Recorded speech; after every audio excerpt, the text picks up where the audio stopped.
Bwana arudishe furaha kwenye familia zetu pale ambapo tunamcha Mungu. Makambi haya tunamaliza uchungu, tunaanza upya maisha. Amen.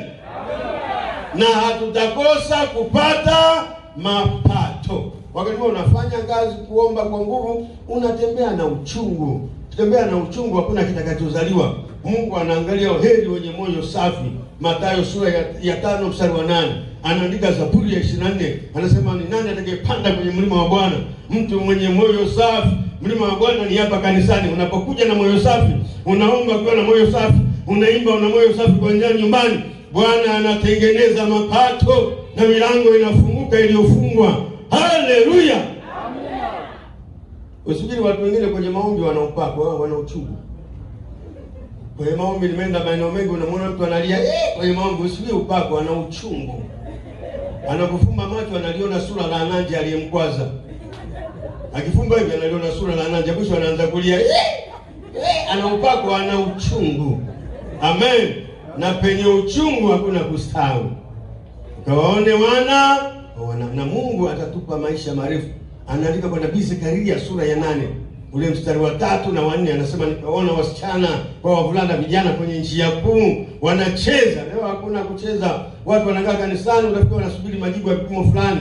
Watu wa kanisani hawana raha. Amekunja ndika, utafikiri anapambana na watu. Anajifanya yuko serious, anaharibu sura yake, anazeeka mapema. Kunjua uso wako. Mwangalie jirani yako, hiyo ndio sura yake kweli? Amen. Unajimaliza mwenyewe. Amen. Wewe uolewe na sababu nini uolewe? Umekunja uso, tukuvue maski hiyo. Wale wengine wasichana wanakukataa, umekunja, kunjua sura yako.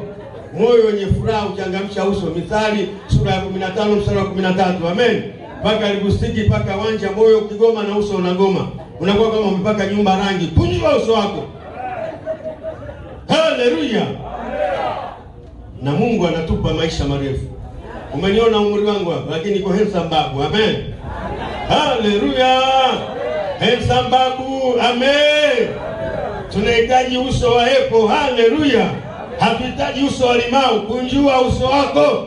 Kuanzia nyumbani tunasonga mbele. Nabii Zekaria anasema wasichana na wavulana nchi ya kuu wanacheza. Leo watu wamemaliza vyuo vikuu, hakuna kazi. Wana elimu na ujuzi, hakuna kazi. Hatuhangaiki na hayo, elimu yenyewe tulionayo ni kazi. Hata kama hakuna kazi, tunamuona Mungu anaitenda safari yetu ya maisha.